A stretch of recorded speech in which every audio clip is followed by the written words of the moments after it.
Welcome to the Climate Report. This is Hart Hagen and I'm your host. This is episode 11 and we're going to continue with the topic of how to make money by waging war on people. Because we are going to have to make a decision as a society whether to continue to put profits before people or whether instead to put people before profits. We can have some profit making, okay, but it's extreme and profits and share value has turned out to be the thing that matters most to the people who have the power, and we need to change that. First, this is listener-supported radio. This is Forward Radio, WFMP-FM Louisville, forwardradio.org. You can go there and make a donation of $5 or $10 a month, or make a one-time donation of $20 or $30. That would help us keep listener-supported radio on the air. Here is why that's important, and that's because if you don't have listener-supported radio, you have corporate-sponsored radio. We have this big, huge, large, gigantic myth in the United States of America, and that big, huge, large, gigantic myth is the idea that we have a free press. We have a free press only in a very limited sense, that the government, in theory, does not interfere with what people say for the most part. But we have a very unfree press in the sense of business has every opportunity to interfere with what we say, because business, number one, owns the media, and business, number two, sponsors advertisements on the media.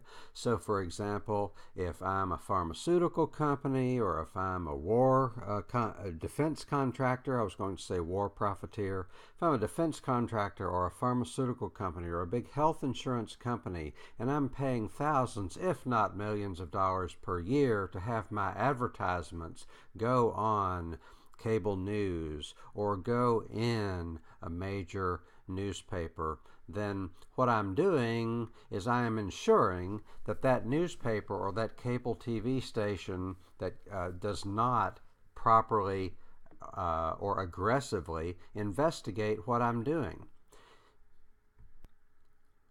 So that's how the so-called free press works in the United States of America, but it's a very unfree press in the sense that they don't have the prerogative or the resources to investigate these huge corporations that are making such a huge impact on our life and our society. So that's why it's important to support listener-supported radio. Now, this is the Climate Report, and the Climate Report starts off with the premise of let's think about how we can solve this problem called the climate crisis. And as it turns out, climate is all about science, but as it turns out, we don't have a problem with the science, but we have a problem with the politics. We have enough science to know how to solve the problem, but it's the politics that's getting in the way. So that's why on the Climate Report, if we are going to have an impact on solving the climate problem, we have to get way deep into politics. We have to talk about what makes our economy tick, what makes our society tick, what happens in the halls of power, and how does our system, such as it is, differ radically from the system we were taught about in school, and it even differs radically from the system that is portrayed to us in the corporate media, because the corporate media don't want you to know how power really works. Because power works best when it's in the dark. Moving along. So, in order to solve the climate crisis, we're going to have to rethink everything. We're going to have to rethink the nature of our democracy. We're going to have to rethink how power works. We're going to have to rethink why we go to war. Do we go to war for freedom and democracy? Do we go to war to keep peace in the world? Do we go to war because we are wanting to do something good for the American people? Do we go to war so we can help keep people safe? Do we go to war because we care at all about the people in other countries? I'm so sure. That's why we went to Vietnam. We care about the people in Vietnam. That's why we killed 3 million people in Southeast Asia.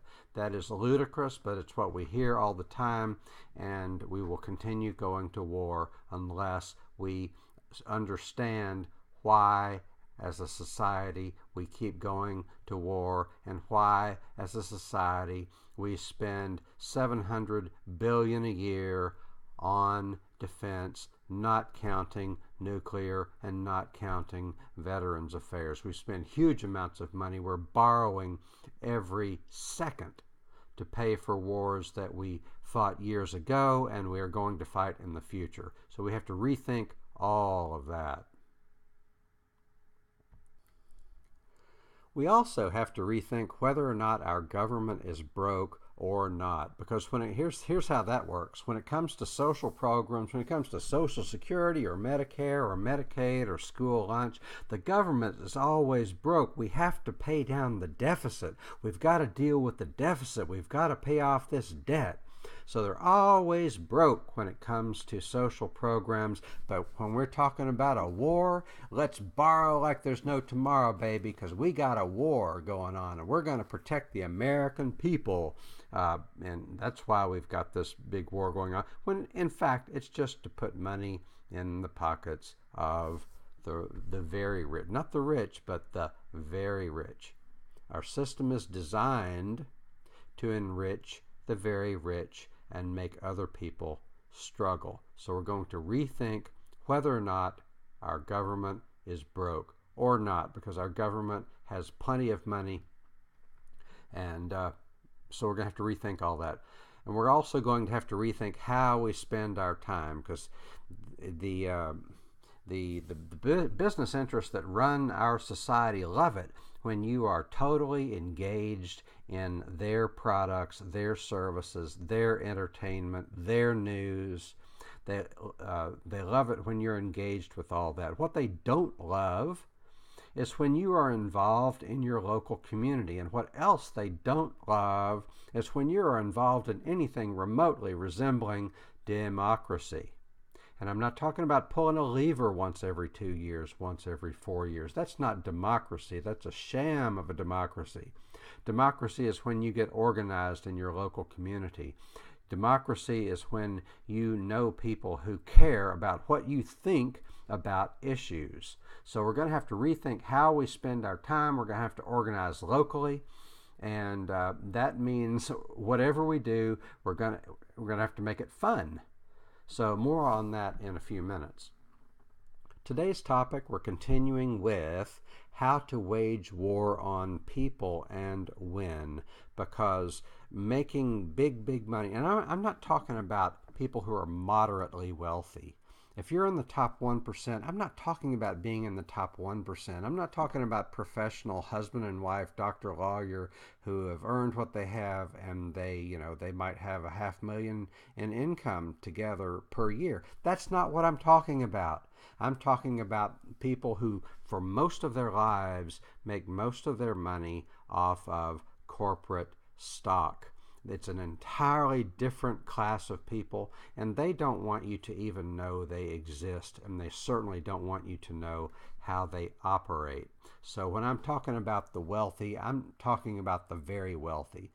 If you're a local business person, how did you get the idea that the Fortune 500 is on your side? Why do you vote the way the Fortune 500 votes? The Fortune 500 are not your friends, they're your competitors. The Fortune 500 is moving into this community and putting out of business local businesses, and it's not a level playing field. The system is rigged, and if you're a local business person, you lose, unless you're really in bed with the Fortune 500, and I don't think you want to be there, because they will gobble you up because you're a competitor. You're not their friend. Why do you vote the way the Fortune 500 would have you vote? I mean, why are you voting Republican just because? Let's not even go there. It's not about Republican or Democrat. But today's topic is how to wage war on people and win, because historically, in the past, in the present, and in the future, the way you make super big money is to wage war on people. So, for example, most people want action on climate change. Most people want our government to be taking meaningful action on climate change. Guess what? That's not happening, because that interferes with the agenda of people who are not only super wealthy, but super short-term, myopic. They care about the quarterly returns. So that's a super short-term focus that is not at all within the interests or in line with the interests of people who are like you and me. The majority of people, the 99.9% of people, have interests that are adverse to this 0.1%. So we're talking about how they, in fact, wage war on people, and they do it in part by opposing the agenda of the majority. There's so many issues where the majority of people want one thing and our government delivers another thing, because big, super huge business is the power behind the throne in the United States of America. So the majority of people want action on climate change. They don't get it because it's in opposition to the power behind the throne. The majority of people want national health care, but they don't get it because it's in opposition to a very few of the Fortune 500 companies. Majority of people want reduction in defense spending, but they don't get it because it's in opposition to the needs, interests, and concerns of the very, very extremely wealthy. Majority of people want reasonable regulations relating to food safety and environmental regulations, but they don't get it because it's adverse to the interests of the very, very, very few and very wealthy. The majority of people want labor to have more rights than they do, but that doesn't happen. So we're talking about it's called a policy gap or a democratic deficit. It's the difference between public opinion and public policy. One last example: NAFTA and free trade. The vast majority of people in Mexico, Canada, and the United States were against NAFTA. They knew it was bad news, and in fact, it turned out to be bad news. But, public policy is one thing, public opinion is another thing. So we're talking about how to wage war on people, because that's where the money is. Big business makes big money because they're waging war on people. Let's give a few examples. I have about 10 countries here. Let's just give a few examples. Vietnam / Southeast Asia.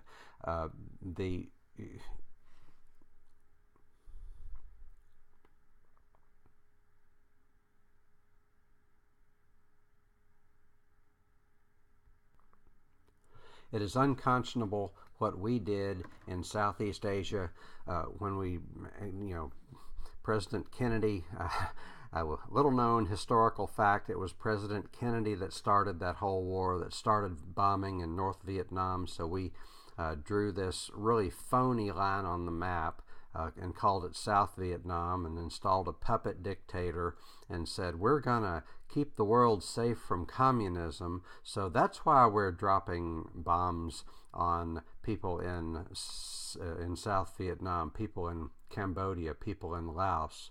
There are still unexploded bombs in that area today. People are still dying. Children are still dying today because the United States has refused to admit any wrongdoing in the whole Vietnam War situation. 3 million people died. That doesn't count the number of birth defects that still occur because of Agent Orange, which is an herbicide that we sprayed all over the jungle, all over the agricultural fields, the rice fields. It is unconscionable what we did in Vietnam, but that's only the worst example of American hegemony, American exceptionalism, America going all over the globe and pounding defenseless peoples into the dirt because they refuse to acknowledge who is the boss. Because that's the thing about United States foreign policy. It's not about peace and democracy. It's not about freedom. It's not about doing anything that the American people need. It's not about doing anything good for people in any other country. It's about they have to acknowledge that we are the boss. So whether you're in Haiti or whether you're in the Philippines or whether you're in Nicaragua or whether you're in Chile, in Colombia and Indonesia, all these, I've named a bunch of countries that each one of them had its own time of having to realize who is the boss, because the United States does not want any independent development, because independent development would interfere with the rights of American business interests. The way the world works is that the United States, we believe we own the world. And I know what I'm saying may sound like the craziest thing you've ever heard, because you haven't heard it before, and you haven't heard it because you won't hear this on the corporate media, because the corporate media they're corporations for one thing. For another thing, they're not going to bite the hand that feeds them. They're not going to say anything that's going to make their sponsors look bad. So let's talk a little bit about who makes the big money and how much money they make. I'm going to go through a list of several of the biggest defense contractors, but first, let's look at this article on CNBC. The U.S. taxpayers paid millions of dollars for the airstrikes on Syria. This was earlier this year, and so I was just interested, how much does a cruise missile cost? Because we're firing cruise missiles on Syrian targets as if we have any right or reason to do that, as if we're keeping people safe by bombing them. But the U.S. forces fired 66 Tomahawk cruise missiles on 3 Syrian targets early morning local time. Guess how much one Tomahawk cruise missile costs? One Tomahawk cruise missile costs $1.3 million. And we fired 66 of them in April of this year. We, meaning our government, plus 19 other kinds of missiles, and $92.4 million paid for Tomahawk cruise missiles alone. And they're made by, who are they made by? Whoever they're made by, Raytheon. They're made by Raytheon. So Tomahawk cruise missiles are made by Raytheon. Do you think the board members or the CEO or the staff are sitting around saying, "These sure are fine missiles we made. I hope we don't have to use them"? Can you imagine that? I hope we don't have to use these millions that we are going to sell for $1.3 million each to the federal government. No, we love it when the federal government uses 66 of our Tomahawk cruise missiles at a cost of $1.3 million each, for a total of $93 million in one day.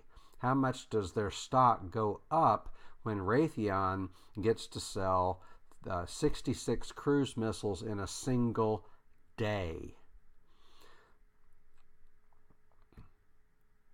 So this is why people who make money this way, the war profiteers, the defense contractors, do not want peace.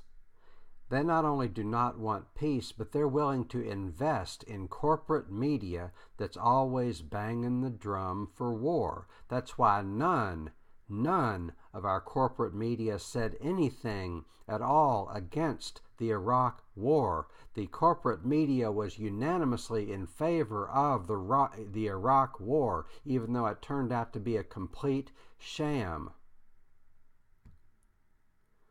And then after it turned out to be a complete sham, Wolf Blitzer said, "How did we get it so wrong?" Let's go through some of the other defense contractors who do not want peace. Number one, Lockheed Martin, $29.4 billion. This is figures from 2015, but it hasn't changed much. If anything, it's gone up. Number one, Lockheed Martin, $29.4 billion in contracts in 2015. Number two, Boeing, $14.6 billion in contracts. Raytheon, $12.3 billion. General Dynamics Corporation, $11.8 billion. Northrop Grumman, $9.5 billion. United Technologies Corporation, $6.6 billion. L3 Communications, $5 billion. BAE Systems, $4.2 billion. Number 9, Humana. Yes, Humana, $3.5 billion. So I'm not saying we shouldn't do anything for, well, okay, Humana is obviously a provider of health insurance for soldiers and veterans. And let me clarify, I support our troops and I support our veterans. That's why I do not want them to be put in harm's way for the sake of oil. It is unconscionable that we do this.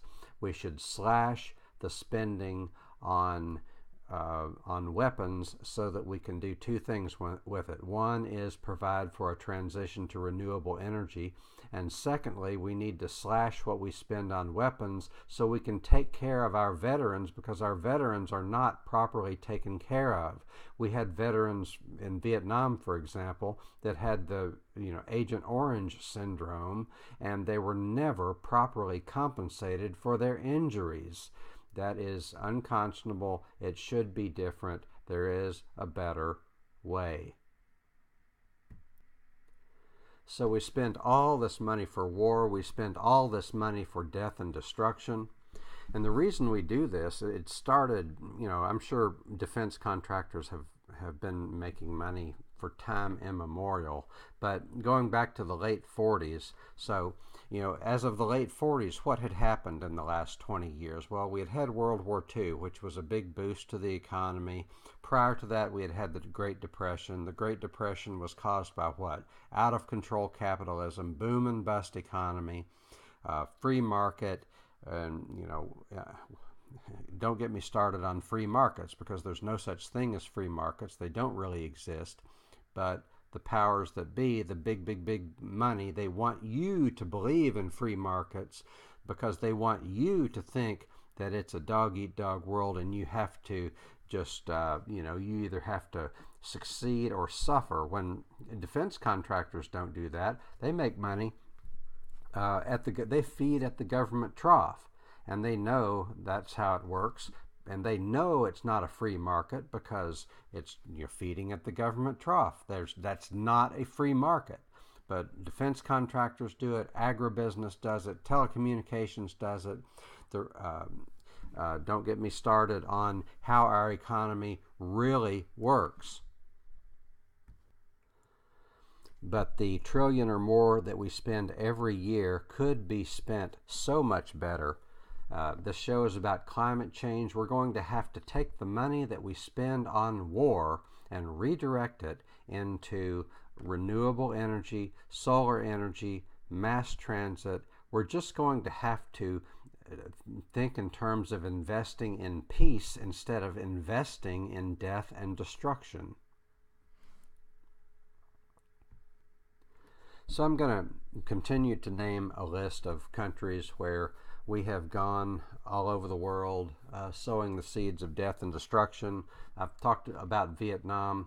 Haiti, Haiti is the poorest country in the Western Hemisphere, and it is primarily because the United States has just, waged military and economic war on that country for time immemorial.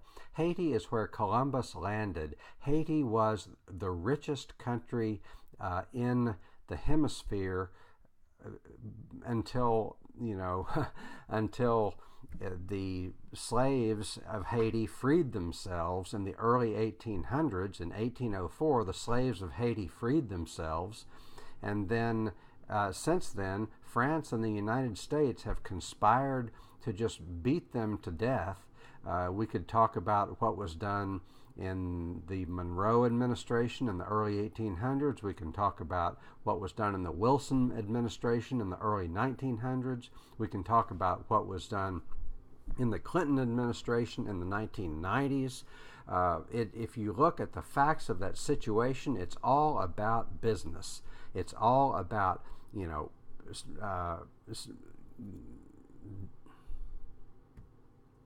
it's all about preaching democracy, meanwhile depriving the people of Haiti of all of their civil rights and their economic rights.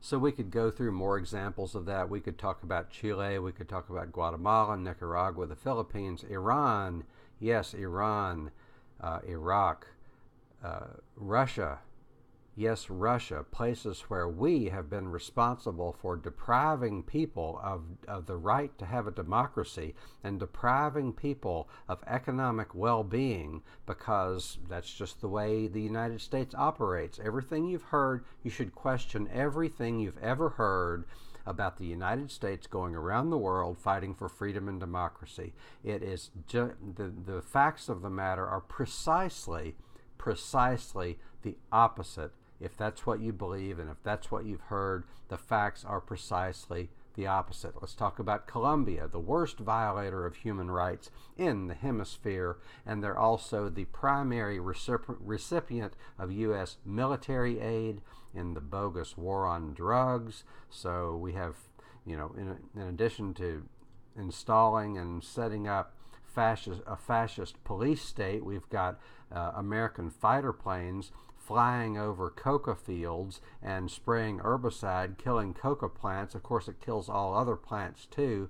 Colombia is a mess because of the United States, and primarily because of the United States.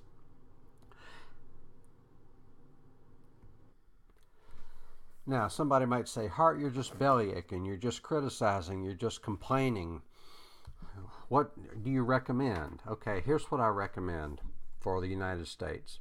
And if this is taken from the guiding principles of the U.S. Peace Council, and I'm looking at a list of maybe 10 different things that are guiding principles, but I want to read the last 4, and we would absolutely live in a different world, and we would have a different society if we, meaning the United States federal government, would abide by these principles. One is non-interference in the internal affairs of nations.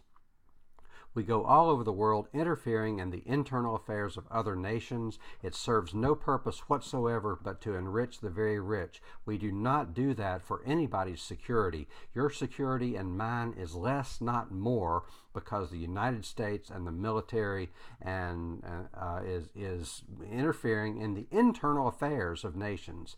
We've deposed, popularly elected governments in Iran, Guatemala, Chile, Haiti. I could go on, because we're interfering in the internal affairs of nations. No time to read the rest of that. I'll have to save it for another time. Here's what I want you to do. I want you to get involved in your local community, because changing our democracy is not a matter of pulling a lever every 2 years or every 4 years. You need to get involved locally, and I'll tell you what our movement needs. The climate movement and the progressive movement needs. We need communicators and we need teachers. We need people who are willing to learn and teach, and it sounds simple, but but we need communicators and we need teachers. We need people who are willing to teach history and people who are willing to teach science. And if that's not your bag, I want you to get involved locally. I want you to get on Google and Facebook and find out what's going on in your community politically. If you want to do the Democrat or Republican Party, good luck with that. If you get involved in parties, I suggest something that's not even a mainstream party. But get on Google, find political groups, environmental groups, climate change groups. Make sure you get with some people that you enjoy, because this has to be fun. If it's not fun, you're not going to do it with any consistency. But I want you to get involved locally, and if you're a communicator or a teacher, I want you to use your talents to try to create a better world. Thank you very much.